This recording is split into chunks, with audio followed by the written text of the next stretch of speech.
Yung mga Kastila, pumunta rito, hindi po ang intensyon nila ay hanapin yung Spice Island.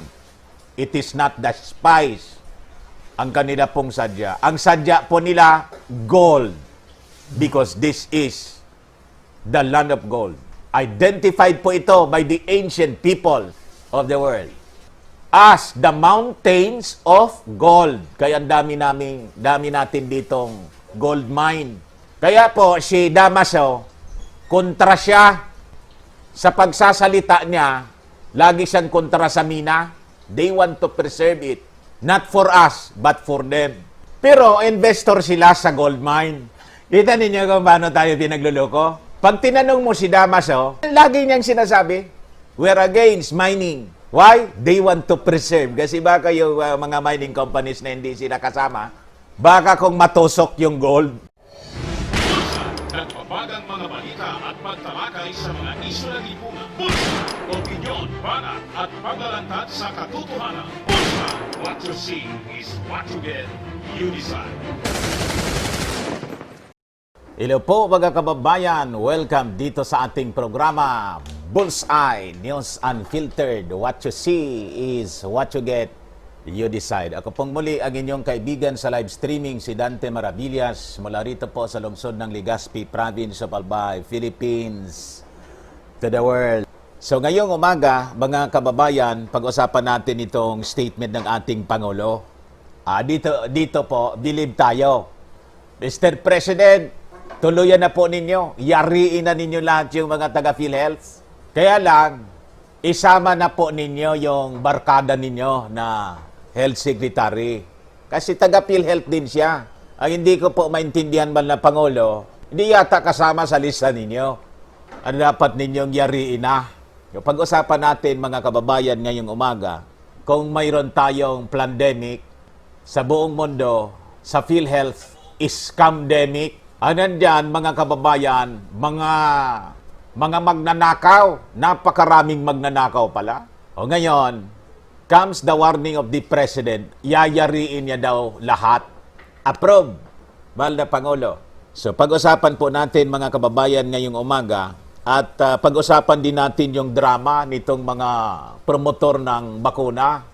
Drama pa kayo. Alam namin na hindi ninyo kaalyado kasi yung Russia. Yung Russia kasi, nakapag-develop na, malapit nang i-register at ang testing mismong sa katawan ng ating Pangulo.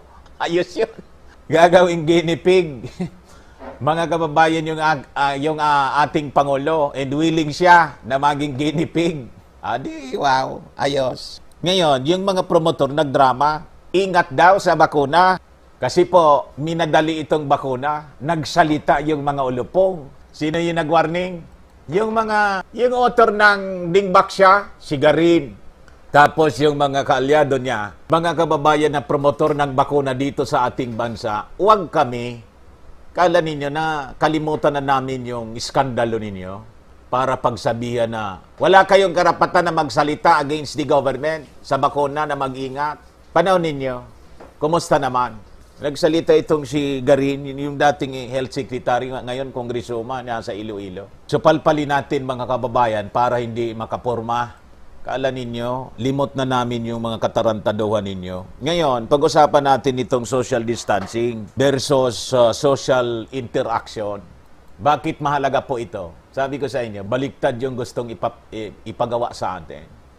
And it is being imposed by these people behind the pandemic, not to save lives, but para po tayo manghina lalo.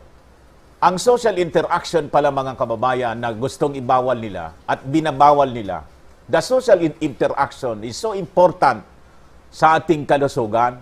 Alam ba ninyo na ganun pala yon? And it is based from the research ng ating mga experts all throughout the world. And we will share this to you today para makapagdesisyon po tayo ng tama sa ating sarili. Hindi yung ginagago tayo araw-araw. Okay po, mga kababayan, try po ninyo. Firmax, Firming and Lifting Cream at ng Automax. Ito pampabata yung Automax Serum. Twice a day gamitin po ninyo. ipahid sa inyong mukha, upward motion, you will look 10 years younger than your age. 1 year ago, may video si Behold Israel, si Major Amir Charfati, sinir ni Madam Ana Distor. Actually, nakita ko na yon. So, sabi ni Amir, hindi lang yung Dagad culture ang nag-identify ng Pilipinas. Si Amir Charfati is an Israeli, a Jew, mga kababayan. Nasa timeline ko siya ngayon. At sinabi niya doon, sa video niya last year, the Philippines, the old name for Philippines is Ophir. It is in the Bible. Even the Spaniards nang pumunta rito sa Pilipinas, hindi man to Pilipinas, in their map and in their writings of history, in-identify nila ang islands na to as Ophir. In the original island, Samar and Leyte. Tingnan po ninyo. Kaya nga po, sinasabi ko sa inyo, itong Pilipinas ay ayaw tantanan nitong mga Caucasians, the white people, the Europeans, the Americans. Ayaw tayong tantanan. The reason for that, they know that this land is the land of Ophir. It is in their history. It is in their map of the world. The ancient map identified this place, our land, the land of gold. It was mentioned by Amir Charfati. Yung mga Kastila, pumunta rito, hindi po ang intensyon nila ay hanapin yung Spice Island. It is not the spice ang kanila pong sadya. Ang sadya po nila, gold. Because this is the land of gold. Identified po ito by the ancient people of the world as the mountains of gold. Kaya ang dami natin ditong gold mine. Kaya po si Damaso, kontra siya sa pagsasalita niya, lagi siyang kontra sa mina. They want to preserve it. Not for us, but for them. Pero investor sila sa gold mine. Kita ninyo kung paano tayo pinagluloko? Pag tinanong mo si Damaso, lagi niyang sinasabi, we're against mining. Why? They want to preserve. Kasi baka yung mga mining companies na hindi sila kasama, baka kung matusok yung gold. And until now, kaya itong mga ulupong na mga globalist cabal, talagang pinipiga tayo dito. With the pandemic, pinagluloko tayo because this land is a very important land in the world. The richest, this is Ophir, this is Maharlika, mga kababayan. Christian Fosilero, sabi ko na nga po kaya marami ko nagmamahal sa lupa nating sinilangan. Marami nagmamahal sa atin dahil sa yaman ng ating lupa. Sa ilalim ng kalupaan, mga kababayan ng Pilipinas, kaya laging nakasilip yung mga ulupong, kasilip lagi. Laging nakikialam sa ating pamamalakad ng ating pamalaan. Dapat may influence sila sa leaders natin. Kaya nga po, pati yung gusto nating mangyaring federalism, ayaw nila. Si Damaso ayaw. All his allies ayaw. Malalim po ang laro po nila. But with the truth beginning to spread all throughout the land and all throughout the world, the truth will set us free. And it is coming, mga kababayan. Yung gold reserve natin, very stable po. That's the reason why po, the peso value against the dollar, makikita ninyo. The stability of our peso. Ngayon nga yun ang balita.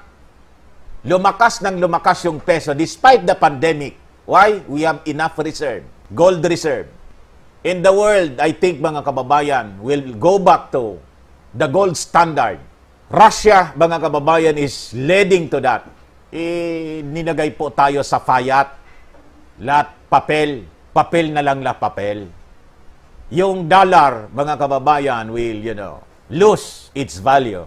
And it is losing right now. Nakabase sila sa utang Lahat utang.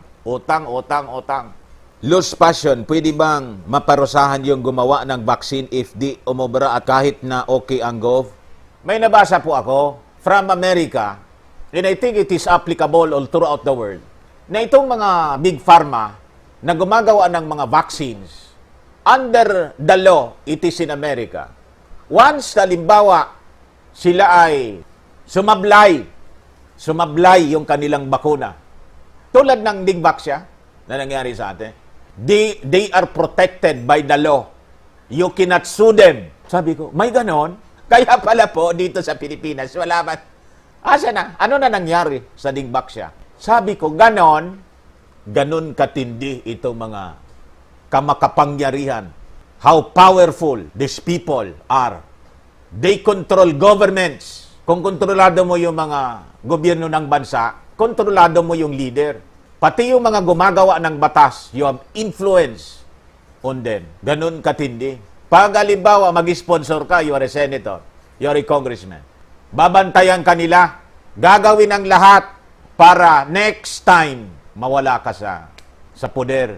Ganun katindi itong mga taong ito. They control banks, they control the economy, they control everything. So they control the leaders of the world. Kaya nga po, kailangang matinding panalangin sa ating mga leaders. That's the reason why hindi tayo makagalaw dito. Marjorie Consolacion, sana makaahon na tayo sa pagiging alipin. Okay lang palitan ang pangalan ng Pilipinas ng Ophir or Maharlika. Kasi parang may sumpa talaga ang pangalan na ito. Kaya di tayo nakawala sa pagkakaalipin. Kailangan natin na tingnan ang ating nakaraan. Ang hindi raw marunong lumingon sa kanyang pinanggalingan, hindi makakarating sa kanyang paruroonan. You have to learn from our history, the true history. The reason why tayo po ay saklaw ang ating isipan nitong mga Western people. Kasi po, lagalag tayo, naging maliit yung tingin natin sa ating sarili. Tiningala natin sila. Walang rason na tingalain natin po sila. Nauna tayo rito sa kanila. Before pa na nagkatao sila, may tao na po dito sa Pilipinas. And it was found out by archaeologists, the oldest Homo sapien, mga kababayan, galing dito sa ating lugar. Di ba naibalita ko na yun sa inyo? The oldest Homo sapien. Bakit ganon? Kasi nga po, this land is the land of creation. This land is the land of Ophir. Biglang ipinangalan kay King Philip. And until now, yun ang, buti na lang yung Philippines, mga kababayan, yung Tagalog niya, Pilipinas. Nandun pa rin, mga kababayan, yung Hebrew root, pili. Yung pili dito sa amin, maraming pili dito sa amin. Chosen. Pili. Chosen. Kita ninyo? Tess Zamora, Sir Dan, fake pala ang rapid test. Pinapaba ng isang doktora, nasa FB po, nakapost. Nakita ko po yan, si Doktora Bundok, requesting the President to stop the rapid testing. Kasi ang daming nag-false positive, marami ding false negative. Sabi ko sa inyo dito, pinagluloko po tayo. Under the Sky TV, ang bakuna, Sir Dan, maliwanag na sinabi ni Bill Gates na magpapababa sa populasyon ng mundo. Nadulas yung dila niya sa TED Talk. Kung hindi ikaray ng tao yung bakuna, maaring mabaog naman siya. Ayun ang mga posibleng consequences. Mamaya, iparinig ko sa inyo, mga kababayan, yung mismong statement from President Trump. Si President Trump mismo. Nagsabi, mga kababayan, the dangers of vaccine. May isang case niya na yung binakunang bata, ayon, naging autistic. Ay, parinig ko po sa inyo. Kaya yung mga promotor dito, mamaya sa topic natin, susupalpalin natin itong mga promotor na to. Wala kayong awa sa mga tao. Magkinabang lang kayo ng limpak-limpak. Wala kayong paki kung mga matay yung mga tao. Ferds Maki, ang Pilipinas mayaman sa oil, natural gas, West Philippine Sea, trillion worth of deposit, not including Burnham Rice sa Sulu Sea, Mars land of Ligwasan, super yaman ang Pinas. Tama po kayo. Pinaniwala tayo nilang mahirap para lagi tayong umaasa sa kanila. Celia Diase, Sir Dan, ang mga OFW ng Lebanon, papauwiin na nila na sila dito, mga 4,000 ata sila, 40,000. Ano kaya ang magiging hanap buhay nila dito sa Pilipinas? Yung mga taga rito nga, nawala ng trabaho dahil sa lockdown. Ano pa, asahan mo yan? Ayos na po, simula na po natin yung ating pag-uusap. Dito tayo sa naging warning ng ating Pangulo. Nang mabasa po natin itong balita dito sa Philippine Star, nabuhayan tayo ng loob, mga kababayan. Parang bumabalik na sa nahimasmasa na yung ating Pangulo at yung tapang niya, unti-unti nang bumabalik. Baka yung in-inject sa kanya, kung may in-inject para bumait, nawala na siguro ng visa. Ang problema, kung turukan uli, oy, kayo dyan sa PSG, ingatan po ninyo yung ating Pangulo, baka masingitan ng DNA vaccine, ma-alter yung brain niya, ma-alter, at tuluyan ng maging alipin ng mga globalist kabal. Sabi ko, aba, maganda itong statement ng ating Pangulo. Duterte, sabi dito, yayariin ko kayong lahat. Adi, wow. President Duterte has vowed to send to jail corrupt officials of the Philippine Health Insurance Corporation, which is embroiled in a controversy over billions in funds allegedly lost to fraud and the purchase of supposedly overpriced equipment. Matindi. Billion. Sabi ko sa inyo mga kababayan, we have a pandemic, and this time we have a scamdemic in PhilHealth. Ngayon, makikiusap tayo sa ating Pangulo kasi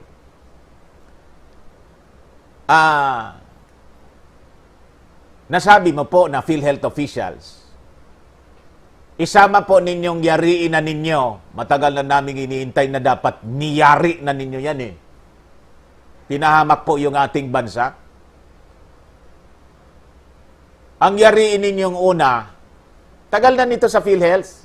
Panahon ni GMA, siya yung umupo na rin siya sa PhilHealth as chairman. Recycled kasi ito. Mahal na Pangulo, yung health secretary natin, health secretary po ninyo, recycled eh. Maraming mga magagaling na doktor na may totoong pagmamahal sa mga Pilipino. Huwag itong negosyante. Napaka-negosyante nito eh. Tapos, nalungkot kami po, mahal na Pangulo, kasi yung statement mo po, ano naman ang kasalanan nito? Ba't ko siya tatanggalin? Wala po kayo nakitang kasalanan kay Doke? Grabe naman po, mahal na Pangulo, pag ganon, matindi yung gayuma. Pag gayuma kasi po, binubulag niya ang isipan ng isang tao. Ay, di ba ganon ang epekto ng gayuma? Kahit pangit, maganda. Duterte said he has to recover the money lost to purported anomalies in the state insurer which gained the spotlight as the Philippines is grappling with the COVID-19 contagion. Pinakinggan ko yung porsyon ng hearing ng Senate kahapon. Yung pagtatanong ni Gordon doon kay Morales, pinipiga si Morales.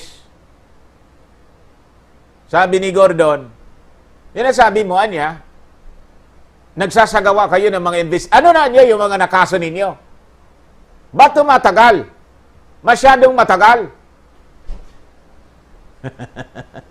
Diba? Mga kababayan. Then doon, sinabi ni Morales, may iba pa niya na iniimbestigahan pa nga kami. Other than that, the alleged, yung reports, yung kinikwento ko sa inyo, buti naman, General Morales, nakarating na pala sa inyo, that there are claims sa PhilHealth na COVID, pero hindi man talaga COVID. It was listed as COVID, pero hindi siya COVID. Basta lang makaklaim sila ng malaki. There are hospitals na ganon. Saka, mahal na Pangulo, pag ganon ang nangyayari sa atin, pinaglalaroan tayo nito mga officials na to. Tama po yung inyong statement. Yariin na po ninyo. Huwag nang patagalin. Yariin na ninyo ngayon. Huwag kayong magkakamali. Itong PhilHealth, sabi ko, yayariin ko kayong lahat. Maniwala kayo. Yang mga inosente naman, wala kayong dapat na iano. Tahimik lang kayo at continue working. Sabi po ng ating Pangulo. Nakalusot kayo sa ibang maybe presidente o ano, pero dito sa akin, sad-sad talaga kayo.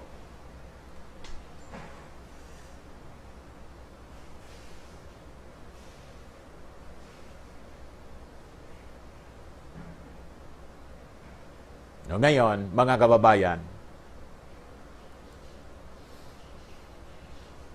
ito yung isa pang balita. Morales tags to Mindanao VPs of PhilHealth as part of the mafia with inordinate influence. Mafia? Imagine that. Yung state insurer natin, mga kababayan, is run by a mafia, a syndicate, mga kriminal na mga magnanakaw. Wala tayong kaalam-alam. Buti na lang, sumabog ngayon itong kwentong ito, itong anomalies na to, mga kababayan. Two regional vice presidents of the Philippine Health Insurance Corporation are part of the so-called mafia involved in corrupt practices within the agency, sabi po ni Ricardo Morales, President and CEO of the State Health Insurance Agency, revealed during the hearing of the Senate Committee of the Whole kahapon. The two executives have inordinate influence and dictate how the agency is run, according to Morales.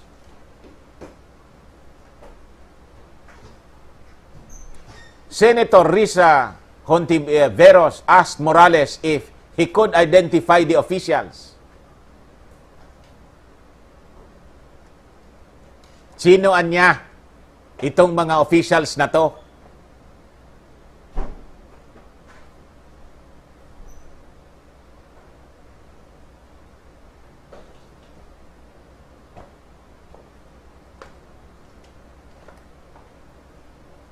The name of two officials, Alonto and Dennis Andre, PhilHealth Davao Region Vice President.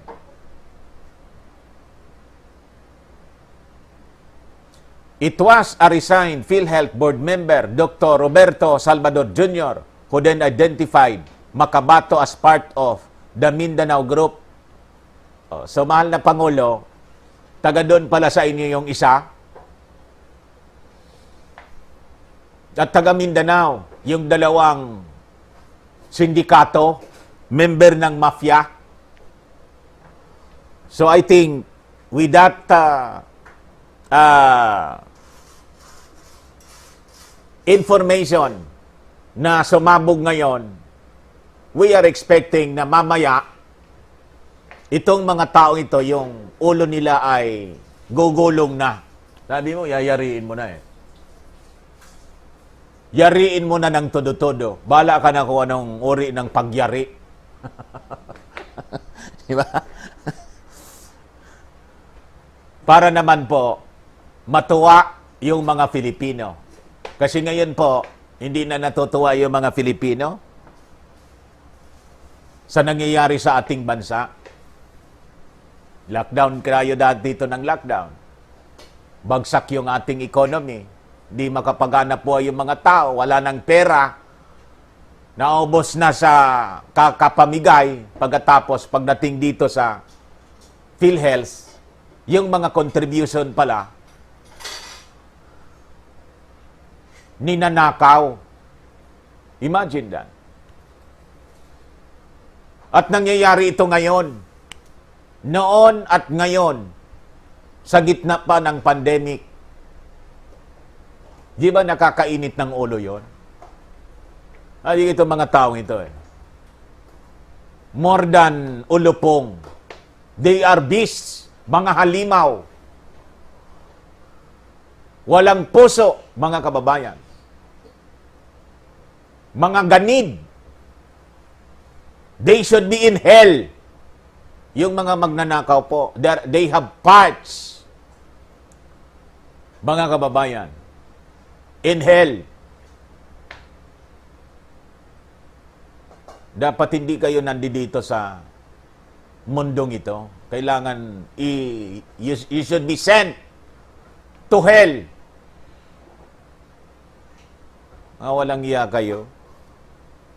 Anyway, yung ating Pangulo na po yung nagsabi, nayayariin niya. Kaya lang po, medyo malungkot, kasi po, hindi natin narinig na kasama sa yayariin yung sekretary ng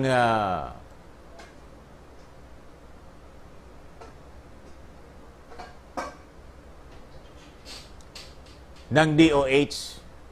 In which case, mga kababayan, alangan namang inosente si Doke. Di ba? Chairman of the board ka, wala kang alam, walang uling, sa tinagal-tagal, and you allow these people na nasa baba mo, Vice President, na nasa baba mo siya, you allow them to operate. Sino naman ang maniniwalang malinis si Doke? The Presidential Anti-Crime Commission on Tuesday disclosed that the anomalies committed in PhilHealth were the worst because its weekly fund releases that amount to as much as 3 billion were exposed to corruption. At hindi pala, yung fund weekly releases, mga kababayan, umaabot sa 3 billion. PACC Commissioner Greco Belhica again called for the ouster of PhilHealth Chief Ricardo Morales during the resumption of the Senate hearing on Tuesday. Pag ganon-ganon si Morales, parang inosente. Kung si General Morales po ay hindi aalisin, hindi po maalis ang problema. Dahil mula ulo hanggang paa, ang corruption sa PhilHealth, Belhica told senators. Madami na kaming inimbestigahan, kinasuhan, pinatanggal, at pinakulong. Pero ang issue ng PhilHealth, grabe po ito. Grabe ang nakawan. Grabe ang kakapalan. Grabe ang kawalang hiyaan. Kita ninyo? Belhica said 2 billion to 3 billion in weekly PhilHealth releases were exposed to corruption because the agency's information technology IT system has no validation mechanism. Sinadya nila ito. It is designed para lumusot yung korupsyon. Ganun lang naman yan eh.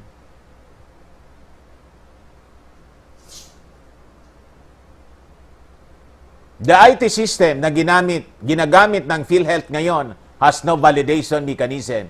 Kaya, namamanipulate ng mga empleyado at ospital. Dahil walang validation mechanism, bayad lang ng bayad ang PhilHealth ng parang tanga sa mga ospital. Ang totoo niyan, magkasasabwat po sila noon pang panahon. Magkasapakat, di ginanya, iati tayo dito. Pirmahin na to. O ito, ano yan? Doktoran mo na.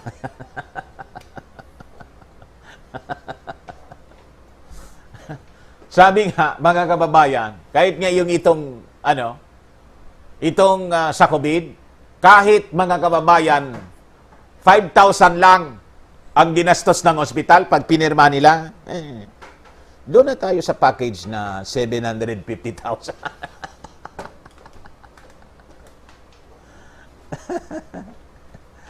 Gawin nating severe niya para 750,000. Ganon ginagatasan po itong mga magnanakaw sa PhilHealth. Yung ating government insurer. You see? Delica claimed that PhilHealth Regional Office failed to file 220 fraud cases against a hospital, among which defied the order of the central office. Ba't kasi kasuhan nila? Pag kinasuhan nila, during the trial, lalabas yung mga the can of worms. Damay-damay palahan niya tayo rito. Kakasuhan mo? Kaya walang magka-interes magkaso. Kasi nga, magkakasapakat sila. He added that the Land Bank of the Philippines, Development Bank of the Philippines, and some private entities offered to provide PhilHealth an external validation mechanism at no cost, but the state insurer turned down such offers. Alam na! Ba't i-approve yun? Ang ibig sabihin nun, mga kababayan, ayaw nilang i-approve yun. Mabubukingan niya tayo. Ba't ibubuking natin yung sarili natin? Okay ba ako ng sarili kong libingan? Mahaba po ang listahan ng iniimbestiga namin. Wala po kaming palulusutin. The PACC is one of the presidential offices looking into the alleged irregularities at PhilHealth. PACC Chairman Dante Jimenez, yung taga rito sa amin, si Tocayo, said the commission would continue to investigate corruption allegations in the corporation with a task force formed by President Rodrigo Duterte. We're still undergoing investigation of all the complaints, including 3 billion funds allegedly being released weekly. And we are prepared to work with the task force created recently by the President.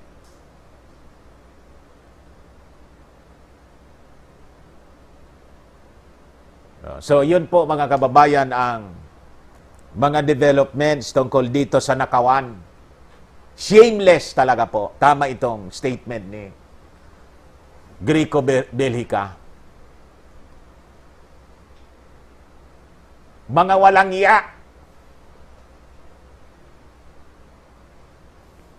Okay na yun siguro. Diba? O ngayon, mga kababayan, dito tayo sa next topic natin kasi yung mga promotor nitong bakuna.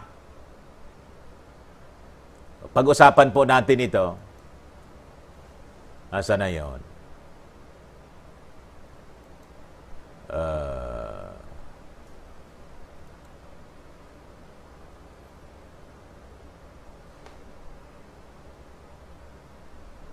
Nawala yung binabasa ko kanina.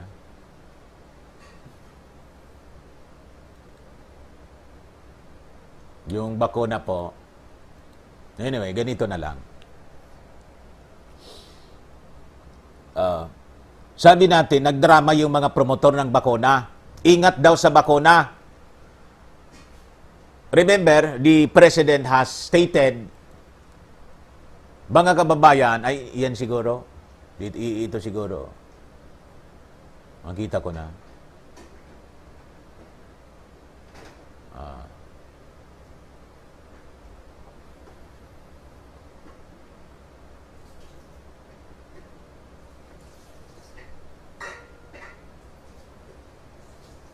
Tingnan mo nga, kuya. Basahin mo muna.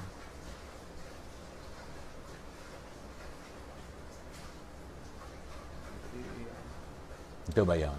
Clinical trials. Oh.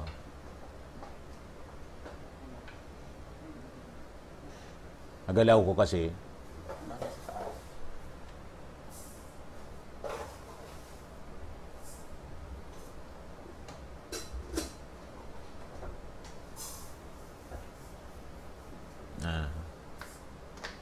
Basta ganito siya, nabasa ko siya kasi kanina, mga kababayan, and gusto ko kayong i-warning po dito kasi ganyan talaga sila magdrama, kumita lang po. Drama sila. But they are actually promoters of the vaccine.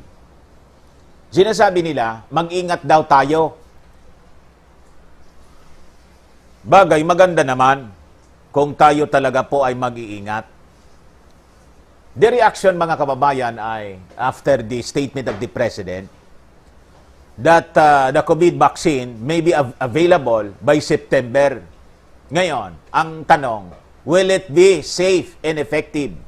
Ano sa tingin po ninyo, mga kababayan?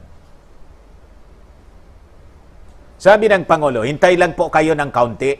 Kaunti na lang talaga. By December, sabi ko, in the fullness of God's time, we will have, hopefully, COVID-free December. And we can enjoy this Christmas season. Napakaganda na statement, mga kababayan. Only that, what is being endorsed is vaccine. It's not medicine. It is vaccine. Maghintay lang po kayo. Nandyan na. Ang sinabi ko sa inyo noon, vaccine, vaccine, vaccine. Ngayon, ang vaccine nandito na. So, the President is so convinced, mga kababayan, that a vaccine, kahit saan galing, is the only solution to COVID. Kaya nga po, kailangang ipanalangin natin siya po. But a scientist race to produce COVID-19 vaccine at unprecedented speed, Dr. Lolo Bravo, Executive Director of the Philippine Foundation for Vaccination, advised caution, ito yung sinasabi ko sa inyo, nabasa ko kanina. May pa-caution pa kayo, Doc. Pro-vaccine po kayo. Let's listen to the vaccine experts internationally and locally, please. Otherwise, these are speculations, wishful thinking, and even miraculous prediction, sabi po ni Bravo.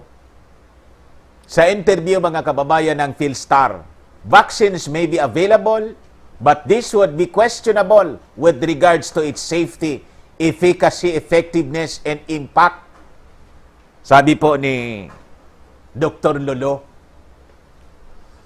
So alam naman namin po kung bakit kayo releasing warnings in caution. Bakit? Hindi siguro ninyo kalyado yung Russia eh. But still, you are for vaccination. O, tanong, kung vaccine ni Bill Gates, okay sa inyo? Kasi yung vaccine ni Bill Gates will come after 18 months.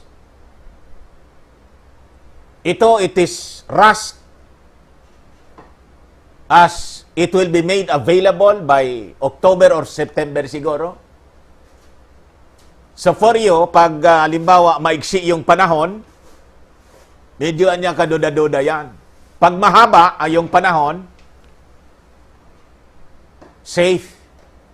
Ganon ang inyong pagkakaintindi. For pro-vaccines kasi po, ganon ang kanilang mindset.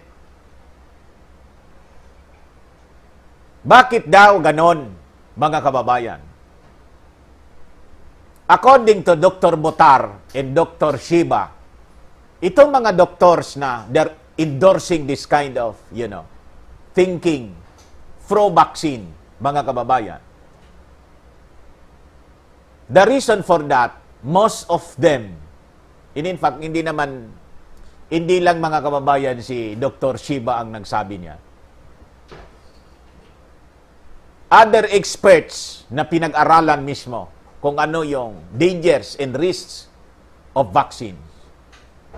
Nabilog ang isipan nila because ang sponsor nila, mga big pharma manufacturers mismo ng bakuna.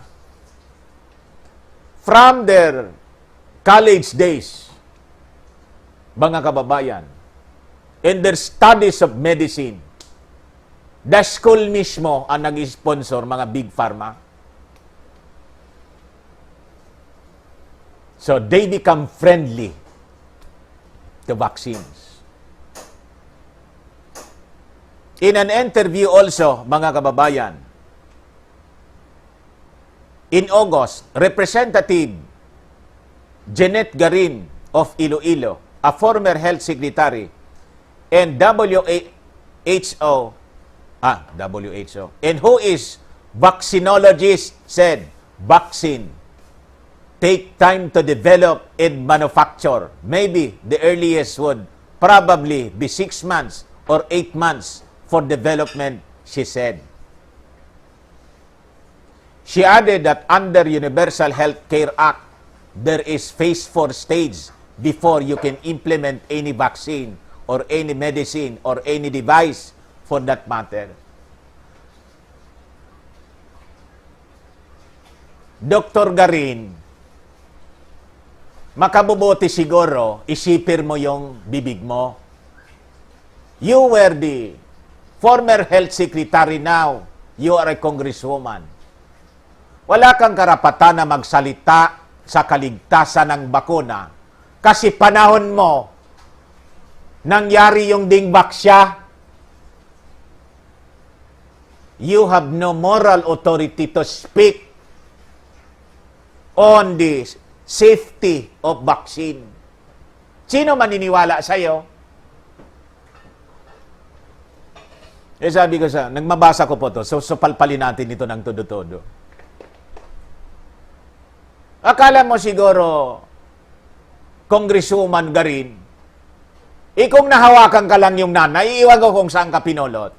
Yung mukha mo, baka nanghiram ka sa aso, nang sugurin ka ng nanay nang namatay sa dingbaksya ninyo. Takot ka rin pala nang sugurin ka ng nanay. Talagang hahawakan ka nun sa liigi. You just imagine, yung pangarap ng mga bata nangawala, lahat, nangingisay, and you continuously denying your responsibility. Ikitang-kita si panot mo, tapos ikaw mismo, nang magsagawa ng vaccination, naka-cover pa yung media. Kayo pa yung nag-promote. Dinay kayo ng dinay ngayon. At ngayon, you have that gal to speak about the safety. Tumabi-tabi ka nga. Nakakaalibadbad ka. Nakaka-high blood ka. Wala kang karapatan na magsalita. Pinamahamak mo mismo as you were the health secretary. Sasabihin mo, safety? Nagawa mo sa sarili mo? During your time as health secretary, nagawa mo? Di ba pinahamak mo yung daan-daang mga bata? Until now, nagkaroon ng justice? Wala. Tapos nanalo ka pa dyan sa lugar mo. Nanalo ka dyan dahil you have that influence. Alam na.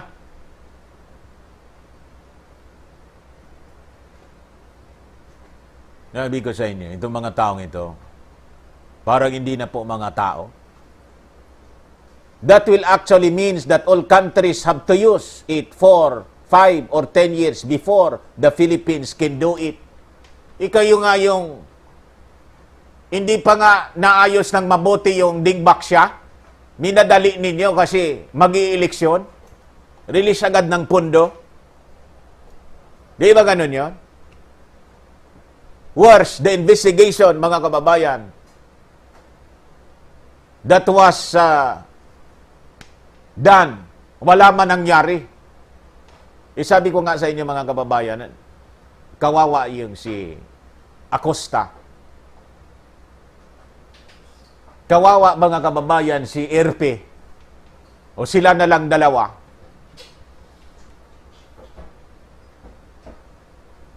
May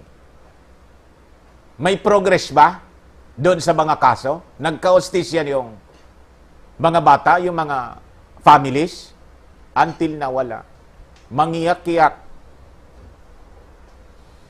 It will be recorded, mga kababayan. It will just be recorded in our history as cases, unsolved cases in this country. Injustices, mga kababayan, by officials of government mismo. Kaya nga po, tayo ay laging nagsasound ng alarm as the President is posing for vaccine. Vaccine. Hindi gamot, vaccine. Pakinggan po ninyo itong statement ni President Trump, mga kababayan. This was an interview made by Bloomberg. Tagal na to, 2015 yata or 2017. Matagal na to. Pero ipaparinig ko po sa inyo. Maraming salamat sa nag-share nito sa akin. Sinare lang ito sa akin. Listen very carefully. As you understand the statement of President Trump about vaccine, then I think this will give you clear tawag doon, clear decision in the future as we are confronted with this vaccine na walang tigil, mga kababayan, na pinopos sa atin. Pero yung gamot sa COVID hindi po pinapansin. English po ito, pero kuha naman siya. Naiintindihan naman po yung English ni Trump. Tapos itong reporter nito. Published October 6, 2007. Pakinggan po ninyo. This group has undermined progress against disease in Europe and the U.S., and health officials worry about further setbacks, considering who has endorsed the discredited link between vaccines and autism. 2 years old, 2.5 years old, the child, a beautiful child, went to have the vaccine.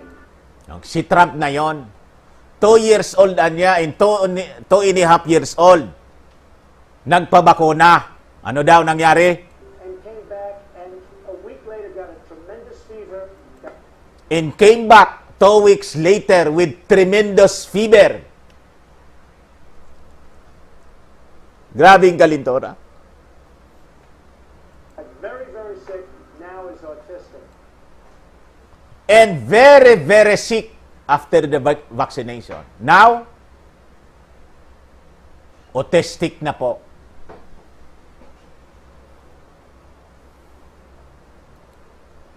Very, very sick, now is autistic. Based sa mga studies, mga kababayan, in America, in Europe, and in Africa, even in India, kung paano dumami yung mga autistic kids, it is after the vaccination. So with this statement na mismong galing sa Pangulo ng Amerika, there you will decide. Will you allow your kids? Will you allow yourselves to be vaccinated because of the COVID? Gaano kaligtas?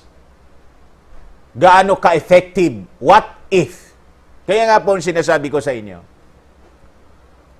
tama din yung sinabi ng ating Pangulo, pero kailangan, kung magigenepig siya okay, Desisyon niya yon. Sino yung makakapigil sa kanya? Buhay niya yun eh. Di ba? O, ginipig ako, sabi ng ating Pangulo. Paraan niya, hindi kayo matakot. We suggest to you, Mr. President, isabay ninyo po yung ating Vice Presidente. Kasi pag naging autistic po kayo, at least autistic din yung Vice Presidente. Pag hindi kasi, kayo lang yung naging autistic o nadisgrasya kayo, titake over si Lomi.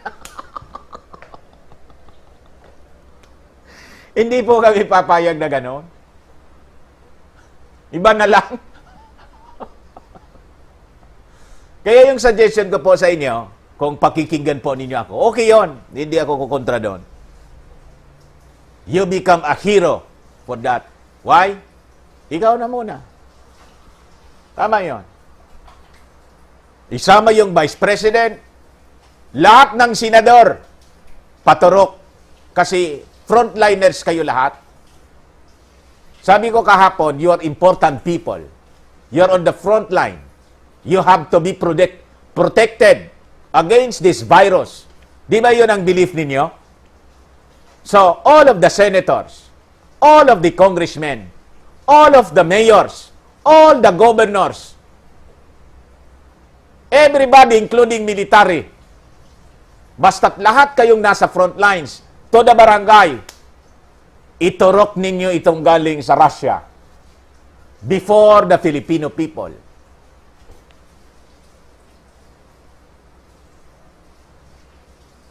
Payag po kami doon.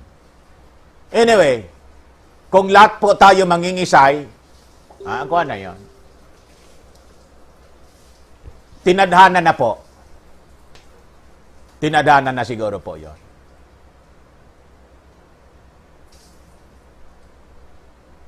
Will not allow ourselves to be vaccinated without that condition na matupad. Kasi po, why protect us? Wala man kaming mga sinabi dito sa Pilipinas. Ano naman kami? We're nothing as compared to you people. You are important people. Presidente, Vice Presidente, kayo magagaling eh. General, Governor, Mayor, Councilor. Kayo yung nagpapatakbo ng bansa. Kaya dapat kayo protected muna. Kasi without you, walang mangyayari dito sa ating bansa. Di ba kayo ang dahilan kung bakit ang ating bansa ay maayos? You have that belief. Kaya nga kayo ay mga leaders namin. Now, if you survive the vaccine, we will observe that for 1 year or 2. Ako mismo, volunteer na ako. Sige. Tusok na kayo dyan. Anyway, nabakuna na din po ako noong panahon. Tumakas ako yung una. Yung pangalawa po, nahuli ako eh.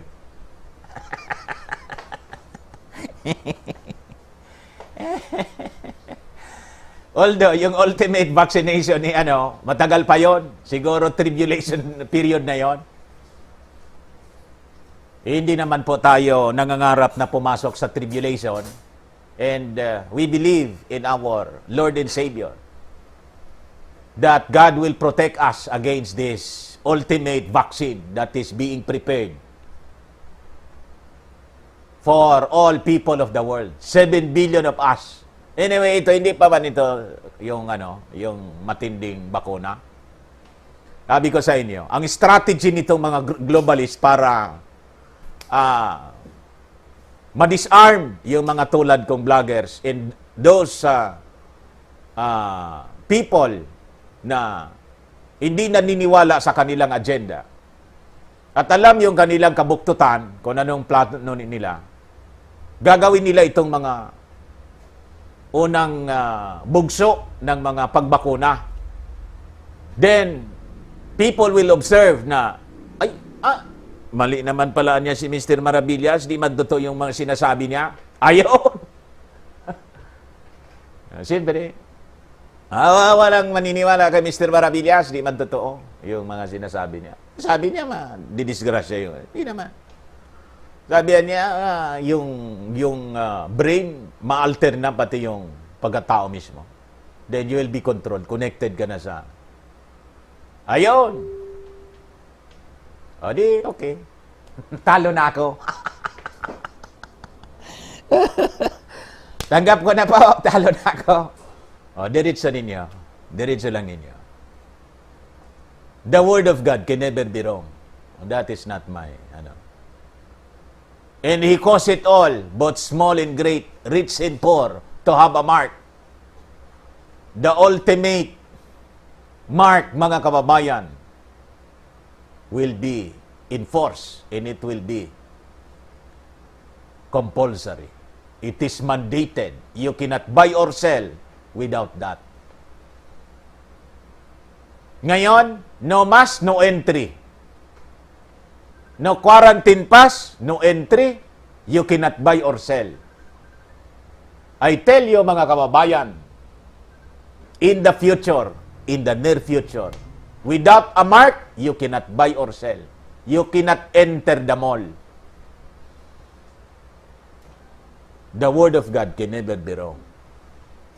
Yun lang po ang gusto kong sabi sa inyo. Ngayon, I think na paliwanag ko na po sa inyo. Call natin yung sinabi ng ating Pangulo. Una daw siya. Sige. Ngayon, mga kababayan, dito tayo sa social distancing. Pag-usapan po natin. Nag 2,800, 2,900 po tayo.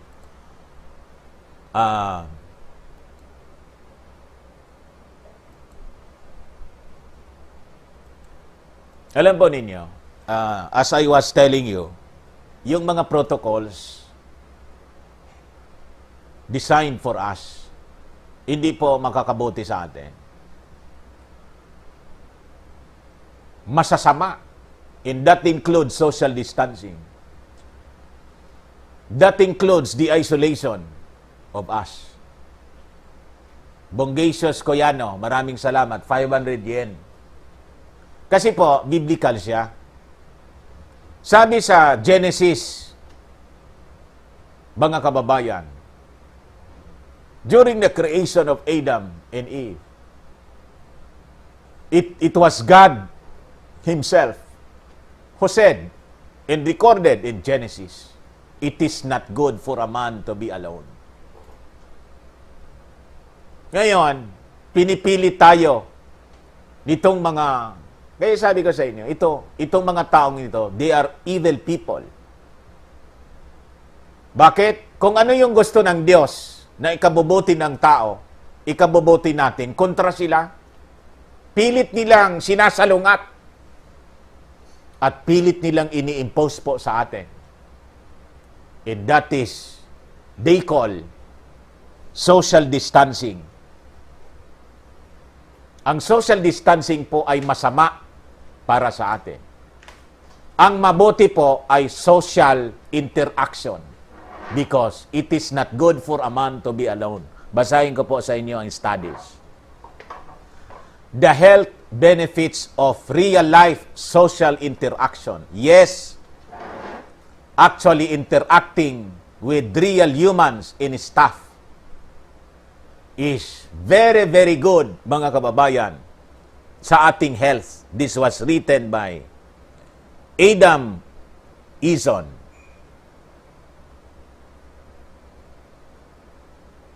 Ano yung mga benefits ng social interaction na binabawal sa atin? Imagine sa mag-asawa, kakain ka sa restaurant, magkatalikod. Birthday ni Kuya, gusto sana naming lumabas. Sabi ni Kuya, wag na, dito na lang sa bahay, Daddy. Hindi naman tayo pwede mag-usap doon sa, hindi tayo magkakarap. Ano nga ni sa Tagalog ang taplis? Hindi magkakarap. Pag dito, halimbawa ako nakaupo dito, yung isa nandun, tapos,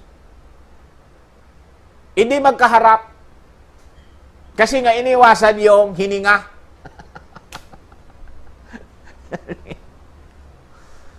Yan lang yung mga tao ito. Ginago tayo. Ginawa tayong gago nitong mga globalist cabal. Social interaction helps problem solving and boost creativity. One benefit. Pangalawa, social interaction helps us fight depression. Kita ninyo? Kaya yung mga depressed na tao, kailangan may kausap. At hindi yung kausap lang sa telepono. Kaya yung mga counselor, mga kababayan, family counselor, personal. It should be personal interaction. Di ba yun ang tinuturo? Kailangan hawakan mo siya. Kahit nga hindi mo kausapin, hawak lang. Tapik lang doon sa depressed na tao. Could heal that person. Bawal ngayon dahil kay COVID, tinakot tayong tinakot ni COVID. In a study featured in Journal of Affective Disorders, psychologist Dr. Alexander Haslam and Dr. Tegan Crowis and their colleagues at the University of Queensland conducted 2 studies of patients diagnosed with depression or anxiety. They're creating depression and anxiety with all this social distancing protocols that they are imposing on us. Why? Eh, sabi ko sa inyo, they are not actually saving lives. They are pushing us to the edge. To be depressed. Kita ninyo? It is based on studies, mga kababayan. Because we are mandated to distance from each other. Pagkatapos, kung magsasalita ka, lalabas, may face mask ka. Alam ba ninyo, may study sa ano? May study sa Japan, nabasa ko lang kahapon. You become prone to bacteria in all viruses. Paggamit ka ng gamit noon, una, yung galing mismo sa'yo. Imaginein mo na lang yung mask mo. Nakasuot ka ng mask, salita ka ng salita. Yung laway mo pa lang, maaamoy mo na. Hindi maganda. Kasi yung laway ng tao, normal yon, panis.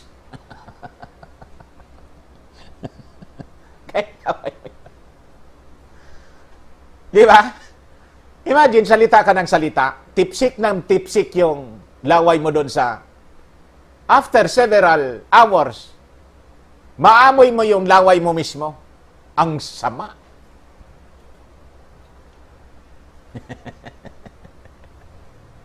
The bacteria, mga kababayan, will just, spread. Kita ninyo? So, yung pinapagawa sa atin, pahamak, the patients either joined a community group with activities such as sewing, yoga, sports, and art, or partook in group therapy at a psychiatric hospital. As a result of the studies, they were able to state, we were able to find a clear evidence that joining groups and coming to identify with them can alleviate depression. So, that is the social, that is the health benefit of interaction. Ibawal yung interaction, mga kababayan. Ang gusto nila, social distancing in isolation. Ano pa? Social interaction help release oxytocin. Oxytocin first became a focus of study as it plays a major role in the bonding process of mother and child. It has been shown that oxytocin strengthens the bonds that make the relationship of a mother in a child a special one. Kita ninyo ang ginagawa nitong mga globalist cabal. They're so evil. Why? Pati sa bahay, gusto tayong mag-social distancing. Di ba yung gusto ni Anyo? Kaya nga may mga memes na yung magkakamag-anak, members of the family, nakasabit na yung isa doon sa bubong, yung isa sa dingding, yung isa nandun sa may pinto, to observe the so-called social distancing, even at home. Ang pinuputol nila, mga kababayan, yung bonding ng family. They're anti-family. Why? Social interaction, sabi dito, help release oxytocin na may kinalaman sa bonding process of a mother and a child. Tama? You see? Kaya nga po, tingnan ninyo yung mga anak natin. Pag wala kang masyadong interaction, lumalayo yung kanilang, anong tawag, buot.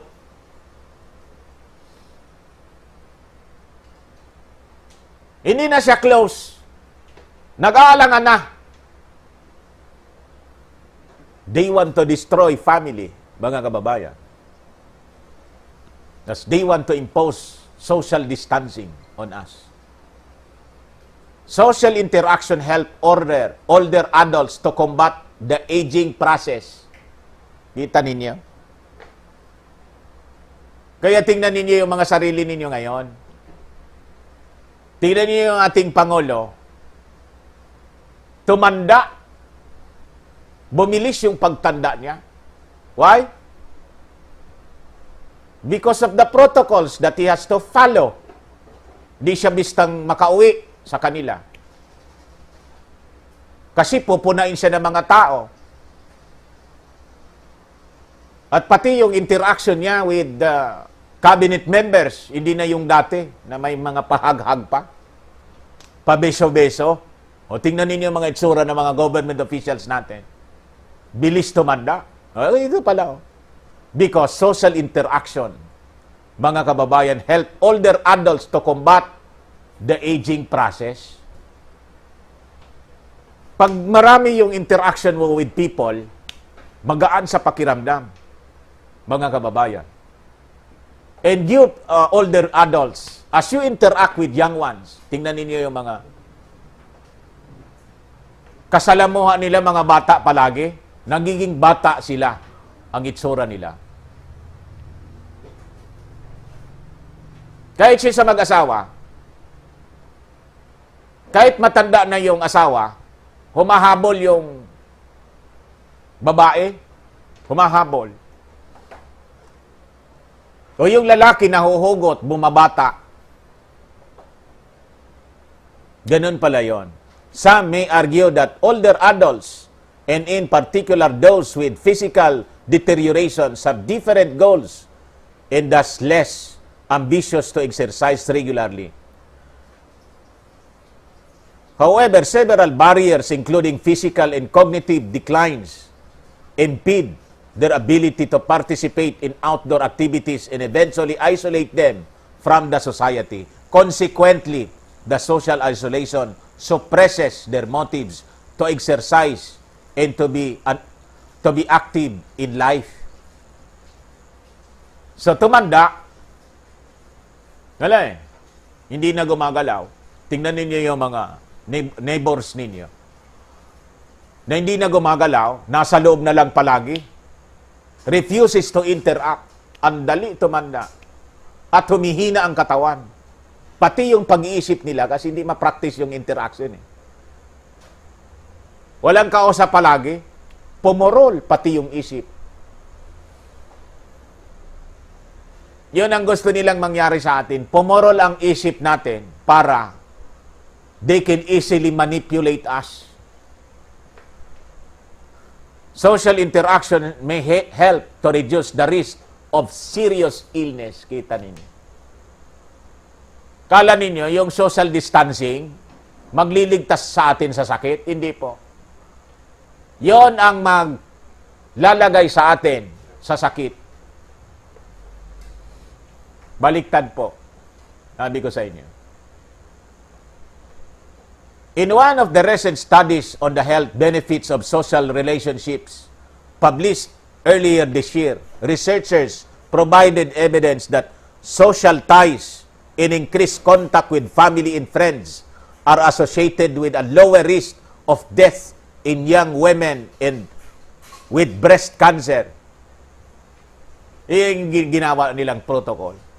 Pag may COVID ka, kaya maraming tao na ayaw magpa-hospital pag may sakit. Kasi takot, mga kababayan, sila na i-list sila as COVID. Pag na-list kang COVID, tulad ng ginawa dito sa amin, sa isang barangay, hinugot lahat ng members of family. Yung suspected COVID dinala sa hospital para ma-isolate siya doon sa the rest of the family. Pero yung buong family niya hinugot sa barangay para i-isolate din. Kita ninyo? Kaya yung tao na didepress, sa pag-iisip pa lang nila, ganon.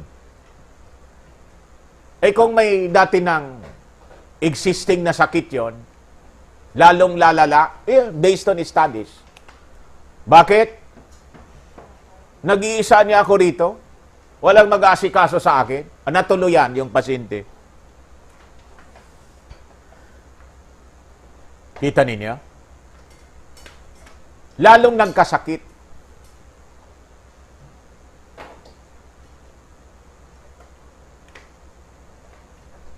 This study provides research-based evidence that social support helps with physical symptoms, said lead author Candice Kroenke, a staff scientist with the Kaiser Permanente Division of Research. Given that this dimension was determined by the availability of someone with whom to have fun, relax, and get one's minds off things for a while, it is possible that positive social interaction may enable women to forget for a while the distress of being a cancer patient and the psychological effects last beyond the actual interaction. Di ka na lang papadala sa hospital kasi isolate ka. Di mo makikita sa yung pamilya mo kasi bawal. Mag-asikaso sa iyo, nurse. Imagine that. You become depressed. Di isang dito sa amin. Ano nangyari? Tumakas na lang. Naka-recover? Naka-recover. Wala mang gamot eh. Sabi nila, ayaw mang gamutin. Sa totoo po, ang COVID may gamot. Ayaw nilang gamutin. Ay, tumawag dito yung isa kong ano, hindi ko na i-mention kung sino yon. Diyan sa Amerika. Positive siya sa COVID. Nanonood yun ngayon sa akin. Ang ginawa niya, tinawagan niya, hindi siya makahinga eh. Tinawagan niya yung doktor niya, niresitahan siya, binili niya. Then, plus the suob, nagsuob siya. Ngayon, nagpa-test siya. Baga kababayan, positive. But, has recovered. Very, very fast. Tumawag nga sa akin eh. Tumawag, kanina pa lang. Nanonood nga siguro ngayon. Kaya lang, hindi ko na i-mention yung pangalan. Proof, mga kababayan, pinagluloko lang tayo. Tama yung mga doktor sa Amerika. Pero yung doktor na Filipino rin. Tama yung mga doktor sa Amerika. Tama yung doktor na nagsalita rito. There is a cure. A simple cure for COVID. Only that, the governments of the world, the leaders of the world, just do not want to acknowledge the truth that COVID has cure. Ayaw nilang tanggapin kasi yung kanilang sight, yung kanilang isip nakatotok sa vaccine, vaccine, vaccine.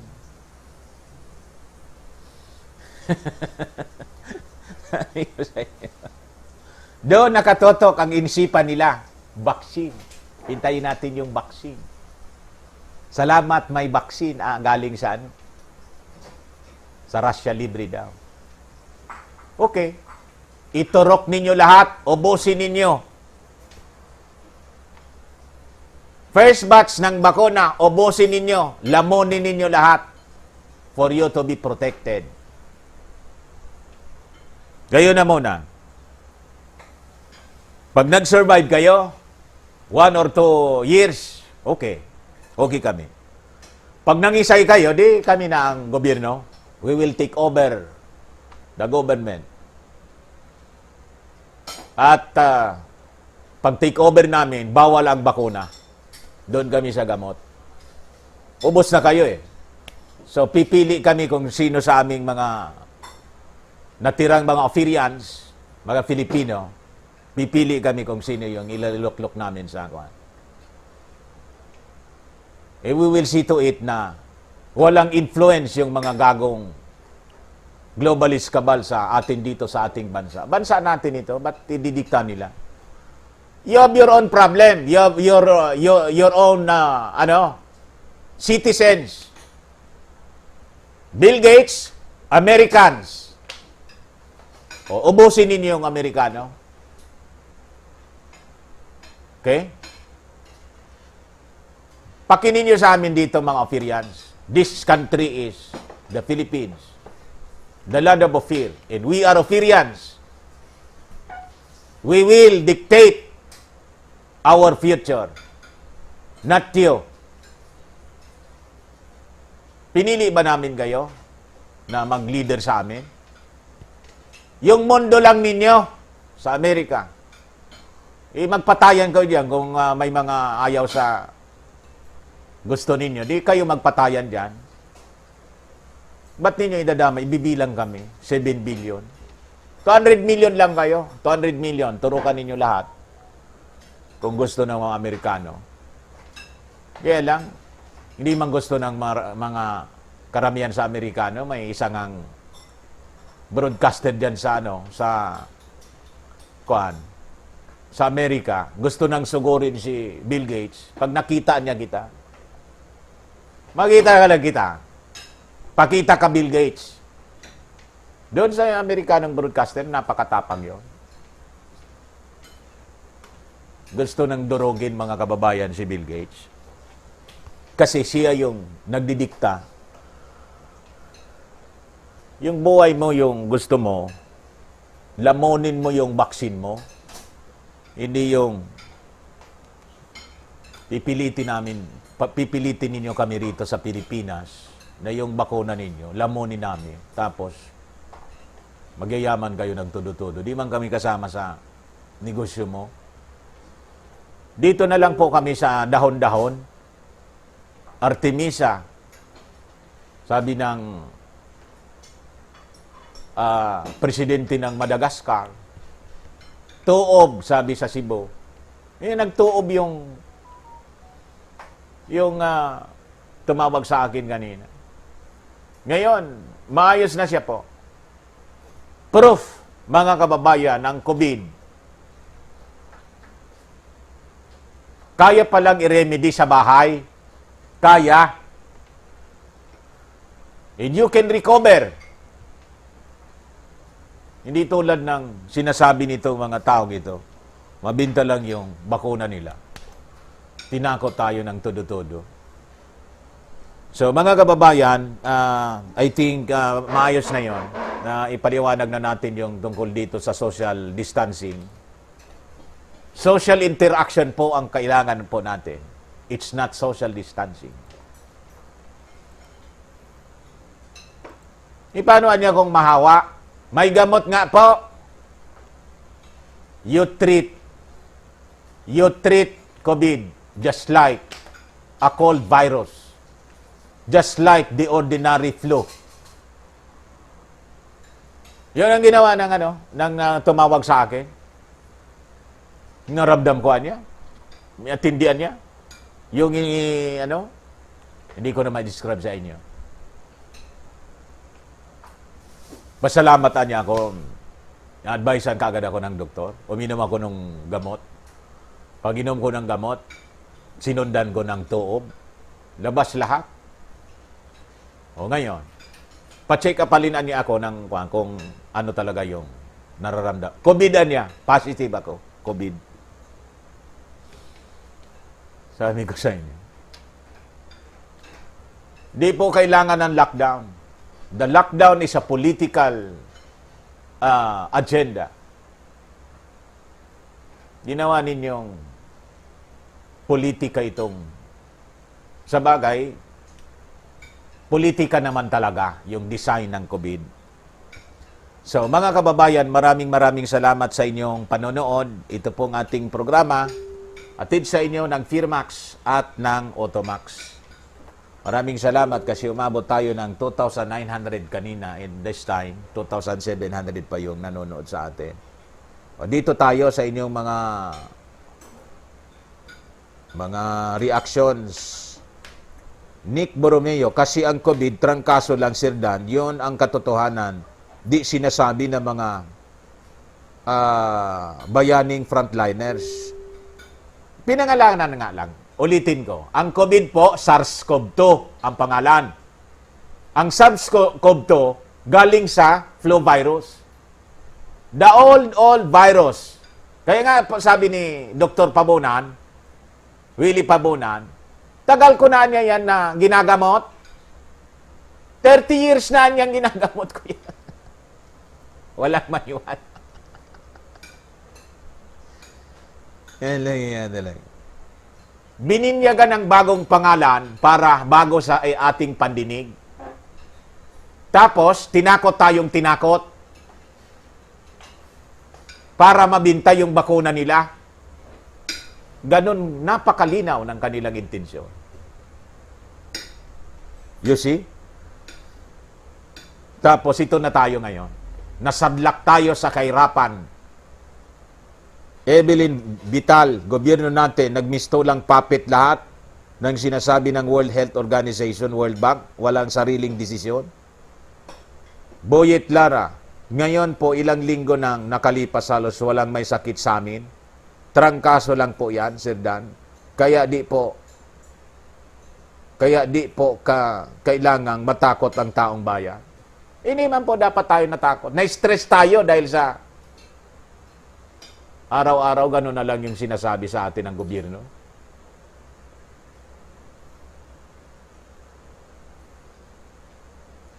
Ireneo de la Paz, goodbye. Good day ka, Dante. Goodbye for now. Bukas uli. Tess Balborias, nakakalungkot na Pinoy ang pumapatay sa kapwa Pinoy. Si PR Dinabodol, nakakaawang tingnan. Kung di magsasama-sama ang mga doktor, magsasalita ng katotohanan, wala tayo. I-kwan po ninyo i-viral po ninyo yung local doctor dito, yung senior ko po.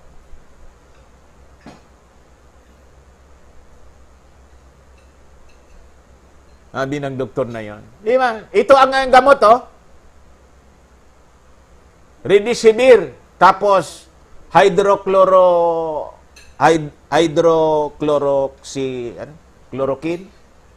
Ito niya, oh. Di man na niya kailangang mag-lockdown tayo. May gamot. Ang bilis ng epekto. Kayo niya dyan sa DOH, para kayong mga robot. You think, outside of the box? Hindi kung kinahon na kayo, nandun na lang kayo. Kung sinabi tulad ng sinabi ko sa inyo, huyo. Pag sinabi ng huyo na walang gamot, walang gamot. Unipalda is related sa hydrochloroquine. Sir Dan, nasend ko sa iyo through PM Lasip. Nag-donate ang Novartis maker of hydroxychloroquine sa DOH and globally. Asa na kaya yon?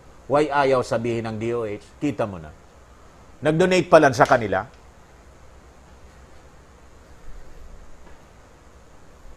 Yung mga taong ito.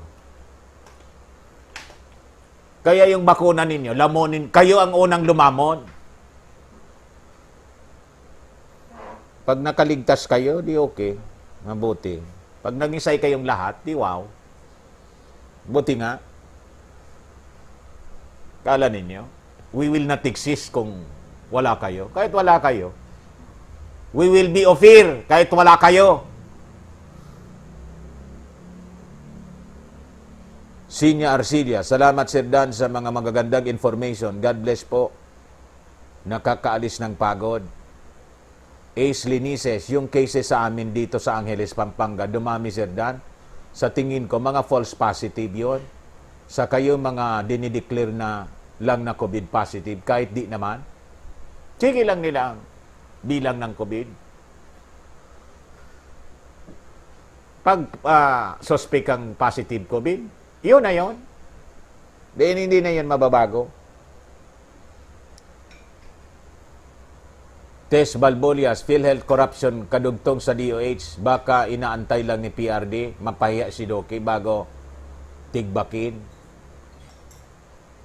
Alan Sao, Sir Dan, nakapasok lang sa balita noon plan of replacing daw yung Morales na ni Tatay Digong. Papalitan na? Dapat palitan na yun. May sakit na nga din eh. Biglang nagkasakit. Yung mga tao pag nakakaso may sakit. Sigfrido Fule, na-share na po yung doktor na Bisaya. Mabuti naman may kakampi. Hindi lang masyadong naintindihan yung ibang sinasabi niya. Pero marami naman doon. Maintindihan mo naman. Kasi yung salita niya, Bisaya, Bolano yata yon. Oh, mabuhay! Sheba!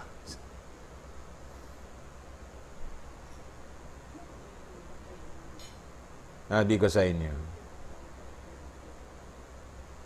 Arthur Landicho, tama kasi Dan, kapag dumating ang bakuna, sila muna magpabakuna. Lahat ng nasa gobyerno, mula sa pinakataas hanggang sa barangay, captain, gusto ang lockdown. Oh, ang mga tanod, ubusin sila. Kasi mga frontliner sila. Ayun naman ang gusto ng Pangulo. Una daw siya. Kung madisgrasya yung Pangulo, sabi ko, isama mo yung sama mo yung Vice President kasi kawawa tayo pag nadisgrasya yung Pangulo, take over yung Vice President kasi hindi na bakuna. Ngayon, kung lahat sila opposition, administration, naniniwala sa bakuna, uubusin ninyo lahat. All officials, pati yung mga taga-DOH, ubusin kayo lahat sa bakuna. Kasi nakakainis lang po ang mga nangyayari sa atin. Lagi ninyong inuuna yung mga walang magawa. The masses, ang unahin daw yung recipient ng SAP. Hindi man sila frontliners. Kayo yung frontliners. You in government. Bakit unahin mo yung SAP? Kayo ang mauna, lamunin ninyo ang bakuna. Laklakin ninyo. From the president to the tanod na walang tigil sa vaccine. Pag naligtas kayo dyan sa okay, maniwala kami sa inyo. Pag nangisay kayo, tulad ng mga nadingbak siya, di wow. Josephine Pacheco, tama po, pag may naramdaman, magsuob at uminom ng gamot sa ubo at lagnat at magpahinga at matulog ng dapat ng tama sa oras. Ayun lang ang ginawa ng Pahinga siya, inom ng gamot, suob, pak! Recovered na. Tumawag sa akin. Daryl Bautista, dito po sa bahay, nagawa rin ako po ng syrup. Nag-blender ako ng pinagsamang turmeric, luya, bawang, lemon, extract at apple cider vinegar. Tapos ininom ko 1 tablespoon twice almost every day. Tama po yun. Sila yung nagdidikta ng para sa buhay natin. Ba't kayo nagdidikta sa amin? Kung ano yung aming gustong inumin? Bakit? Pag namatay kami sa ininom namin, anong paki ninyo? Ay paki kayo sa amin? Di ba ipapalibing lang ang kami ng members ng family namin? Anong pakinin niyo? Kung maniwala kami doon sa soob at doon sa medicine na niresita ng doktor namin yun eh. Tiwala kami doon, doktor namin yun eh. Anong pakinin niyo? Di ba? Di ba ang gusto natin, maligtas tayo sa sakit? Dahil ba, hindi galing yung gamot sa inyo, hindi pwede? So, ganun na tayo. Kasi COVID. Pag COVID, galing lang sa inyo. Pag hindi galing sa inyo, hindi ninyo kikilalanin. Kahit effective sa amin. Tulad ng sinabi ni Gov. Gwen, effective sa amin na niya. May session kami dito ng soob. Bakit? Hindi naman yan niya, lahat ng panahon, may doktor na sasaklolo, napakalayong barangay. Tradisyon na nila yon. Pag nakaramdam silang paninikip ng panginga, soob sila, effective naman, naligtas sila, hindi man namatay, anong pakinin nyo? Sige nga, DOH, can you attend to the needs of all people all throughout the country na pag hindi na makahinga, direktor, hindi ako makahinga, takbo ka rito. Tapos, may dala kang gamot. Sabi niyo wala mang gamot na kinikilala kayo. O ba tatawag kami sa inyo?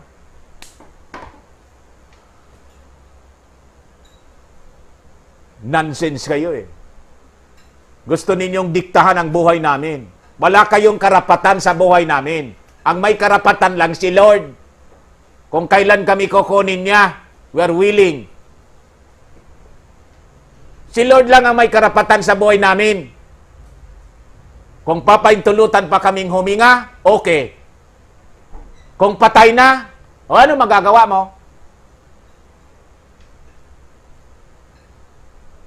Di ba? Masyado kayo eh. Sumubra kayo sa inyong kapangyarihan. Sumubra. You're more than God. Yung Diyos nga, pinapili yung tao. Gusto mo mabuhay, gusto mo mamatay. Kayo, wala nang choice yung tao. Bakuna na lang. Wala nang choice, mag-refuse. Sabi ng Diyos, gusto mong eternal life? Sa akin ka. Panig ka sa akin. Gusto mong eternal death? Doon. The freedom of choice respected by God. Pero kayo, wala kayong respeto. You're playing more than the power of God. Masyado kayo.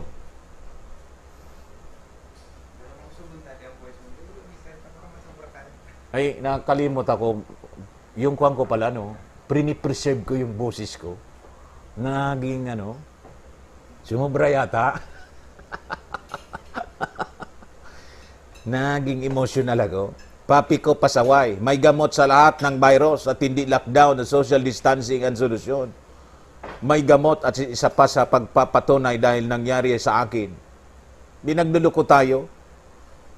Evelyn Vital, Serdan, pag pinilit po ang bakuna, mag-people power po tayo. Ulit para hindi nila tayo maturukan. Alam naman po ng buong mundo ang hidden agenda ng mga globalist pero ang gobyerno natin, sabi ni Mario Marcos, subukan na niyang pumasok sa bahay ko. Babariling ko sila.